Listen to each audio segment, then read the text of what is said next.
Hello students, welcome to Graviton classes. This is the problem number 2 from IIT Advanced series. Let's start. So this problem is from projectile motion as you can see. इस problem में आपको एक projectile show किया है जिसको हमने 15 metre पर second की इनिशियल स्पीड से लॉन्च किया है. जो एंगल हॉरिजॉन्टल के साथ बनाया गया है launching angle that is 53 degree and what we have to get is the distance covered by the projectile. अपने इस कोर्स ऑफ मोशन में ये ऑब्जेक्ट ये प्रोजेक्टाइल कितनी डिस्टेंस कवर करेगा, this is what been asked here. So if you want you can pause the video and try it yourself, and after making an effort you can come back.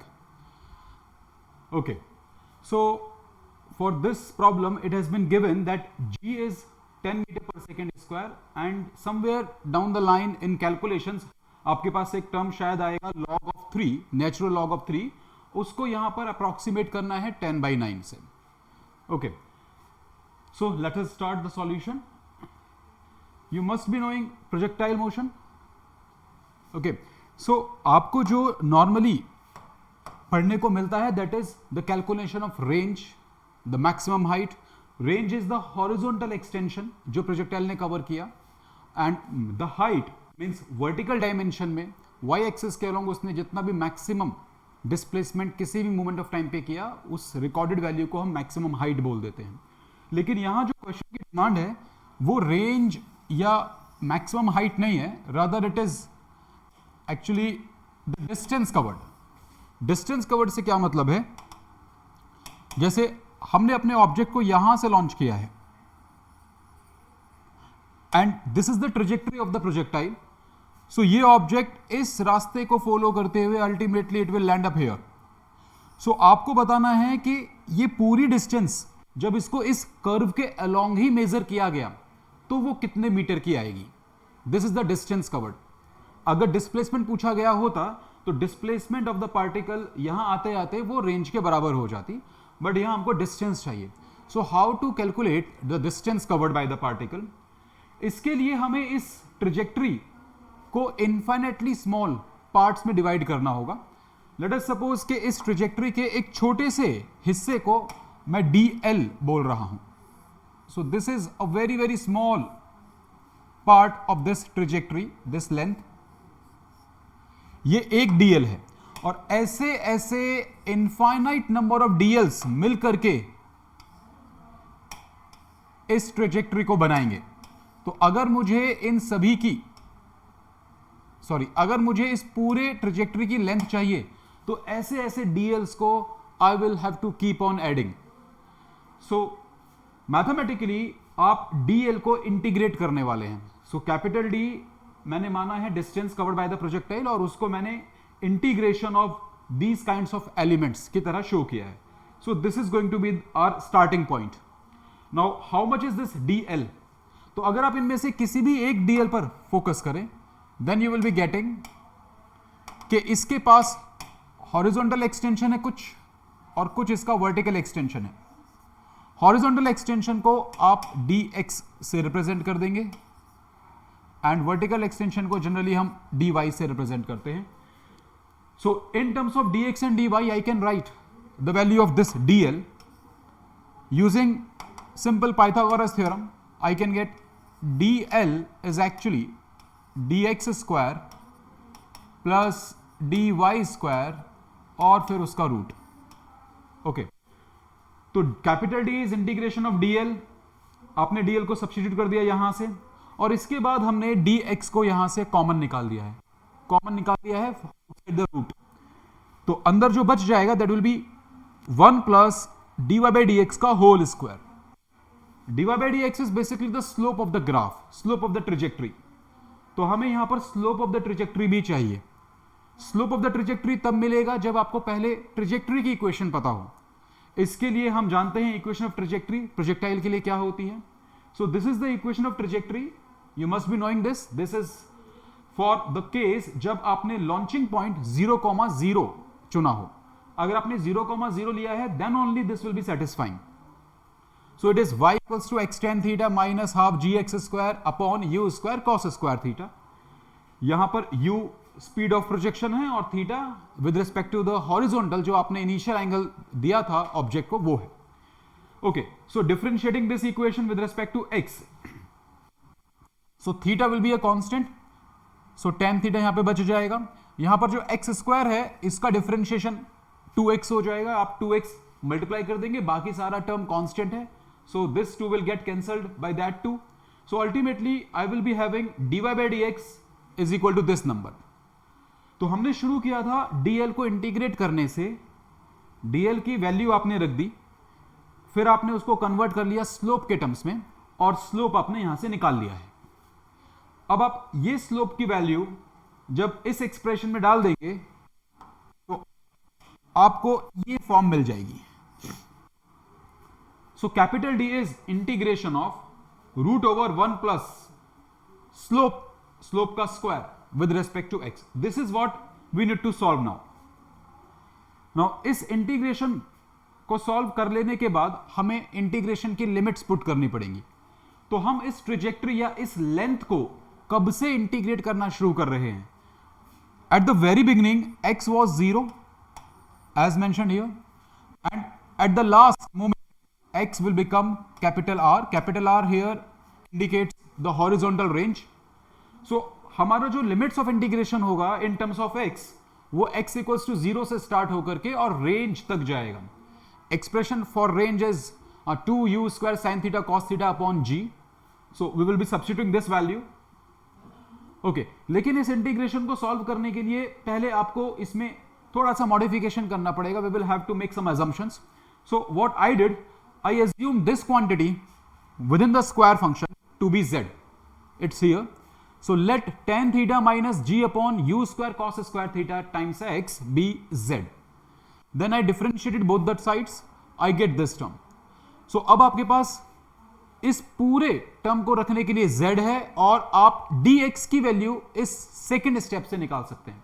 So substituting the values for this expression and for dx from these two equations, what I get 1 plus, now this is z and z to the square, so z square 1 plus z square multiplied by dx. This is dx. So dx की value हम यहां से निकालेंगे तो it will be u square cos square theta in the numerator upon में minus g into dz. so ये दोनों substitutions करने के बाद जो इंटीग्रेशन पहले ये बन गया था, अब ये वाला इंटीग्रेशन कन्वर्ट हो चुका है इस इंटीग्रेशन में. So this is the integration to be solve now.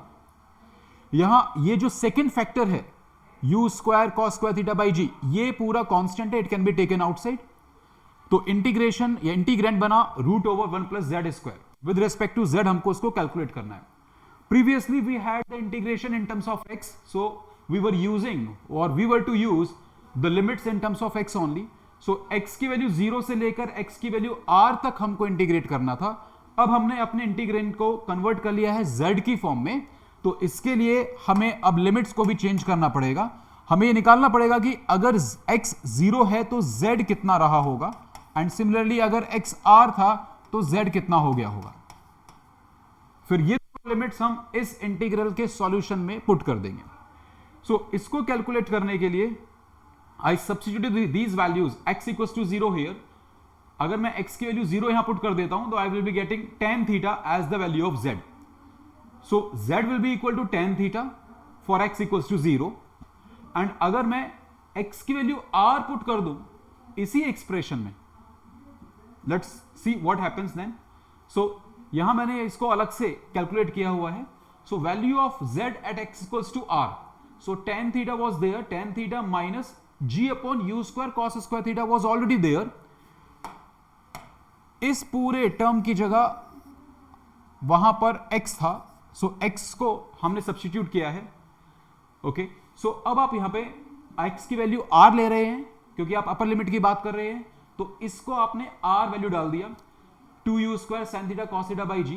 So value of z at x equals to r वो कैलकुलेट होकर के आ रहा है माइनस tan थीटा.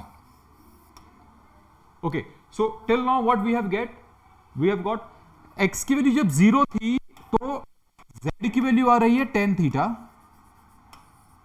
और जब x की वैल्यू r हो गई z की वैल्यू आ रही है माइनस tan थीटा.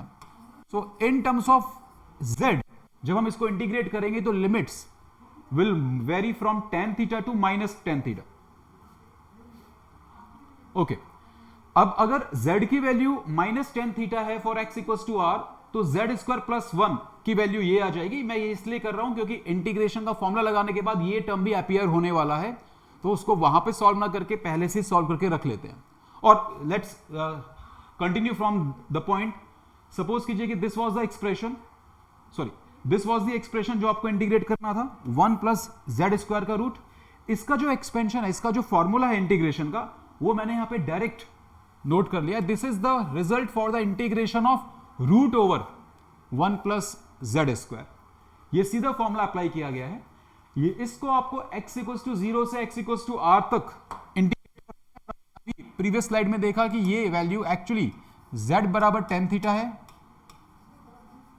और यहां पर z की वैल्यू माइनस tan थीटा है. तो जो नई लिमिट्स हो जाएंगी इन टर्म्स ऑफ z, वो tan थीटा और माइनस tan थीटा हो जाएंगी.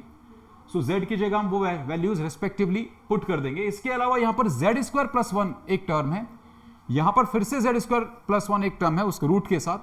तो इसको सॉल्व करने के लिए हमने पहले ही z स्क्वायर प्लस 1 की वैल्यू निकाल ली है. तो अगर आप x की वैल्यू r पुट कर रहे हैं, मींस जब आपका z माइनस tan थीटा आएगा तब z square plus 1 sec square theta आ जाएगा और इसका रूट sec थीटा आ जाएगा.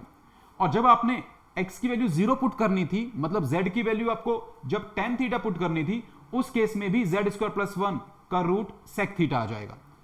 तो रूट वाले टर्म अपर लिमिट में भी और लोअर लिमिट में भी सेम ही रहने वाले हैं. तो अब आपके पास सारी वैल्यूज हैं, simply put them up. So minus u square cos square theta by g, it was taken constant.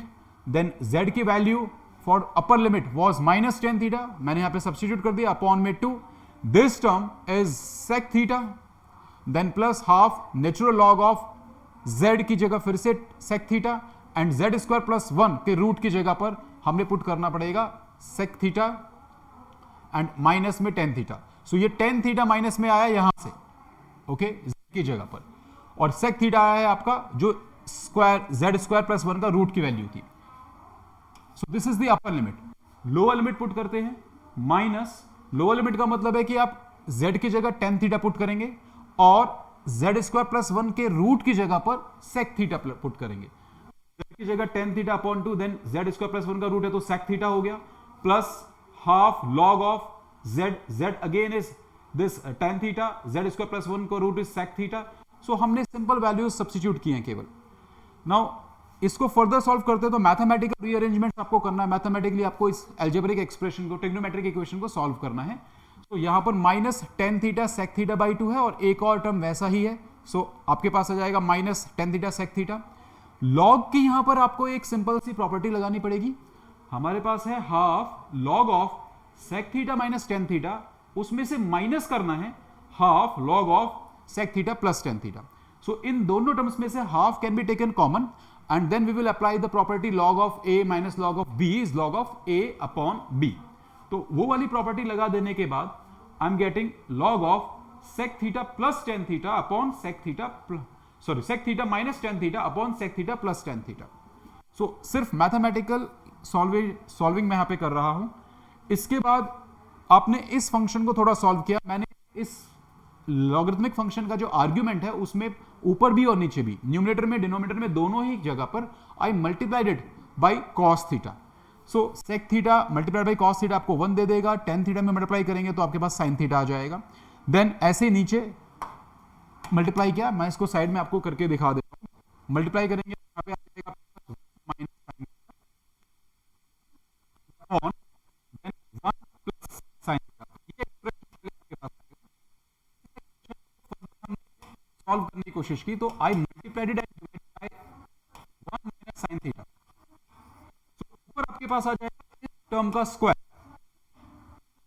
ये यहां से आ जाएगा, और नीचे a plus b a minus b है, इसको लिख सकते हैं a square minus b square. So this 1 minus sin square theta. नीचे में 1 minus sin square theta, obviously आप इसको cos स्क्वायर थीटा पुट कर दें. सो सिंपल ट्रिग्नोमेट्रिक रिलेशंस लगाने के बाद अल्टीमेटली मुझे ये टर्म मिल जाएगा 1 minus sin theta upon cos theta उस पूरे की पावर 2, और क्योंकि ये लॉग के अंदर था और बाहर लॉग की पावर, लॉग का जो कॉफिशिएंट है वो 1/2 है, so this 1/2 will cancel out this power, ultimately we will be left with this expression. So this is the final expression, जिसमें कि अगर हम वैल्यूज पुट कर देंगे then we should be getting the required quantity, that was the distance travelled. So अभी तक हमने यहां पर वैल्यूज पुट नहीं किए, मींस थीटा कितना था या यू कितना था, ये सब चीजें हमने यहां पे भी वैल्यू पुट नहीं किए. So this is the general expression so far. So you can note it down. इसमें अब हम वैल्यूज पुट करेंगे. थीटा की जगह we will be substituting 53 degree, then जो हमारा u है इट इज 15 डिग्री, एंड जैसे भी बात हुई थी कि log की वैल्यू अभी आगे 3 आएगी, तो वहां पर आप 10/9 उसको सब्स्टिट्यूट कर देंगे. So I am copying down this relation onto the next slide and now putting the values up. So u square upon g cos square theta, theta is 53, cos at 53 is 3/5, so it is 3 square by 5 square. Tan theta is 4/3 at 53, sec theta will be 5/3 minus log of 1 minus sin 53 which is 4/5 upon cos 53. Solving it further, u square by g 9/25, 4 5s are 20 upon 9. Now यहां पर मैंने sign को change कर दिया है. आप इसको अगर सॉल्व करते हैं तो आपके पास आएगा log of 1/5 whole upon 3/5. So this will be log of 1/3, और इसको देंगे माइनस log of 3, जिसकी वैल्यू आपको दी गई थी 10/9. So ultimately this logarithmic term will get reduced to minus 10/9. एक माइनस पहले से ही आपके पास था, so minus minus will become plus. So ultimately ये जो टर्म है आएगा 10/9 पॉजिटिव में. सो 10/9 प्लस 20/9 दैट इज 30/9, उसको मैंने 10/3 लिख दिया है. Putting other values also, finally we get 27 meter as the distance travelled. तो ये जो 27 मीटर निकल के आया है, this 27 meter as already discussed is length of this path, complete length of this path. ये 27 मीटर है. ये रेंज से भी बड़ा होगा ऑब्वियसली, और ये हाइट से भी बड़ा होगा. सो अगर आपको इस क्वेश्चन में एक अगला क्वेश्चन दिया जाता, what is the average speed of the projectile while it was in the air, so उस केस के लिए हमें इस 27 मीटर को डिवाइड करना होता टाइम ऑफ फ्लाइट से. Okay, so I think we have got it now. So in case you have any doubt or you have any question for which you want me to make a video upon, please share it on the comment. Thank you.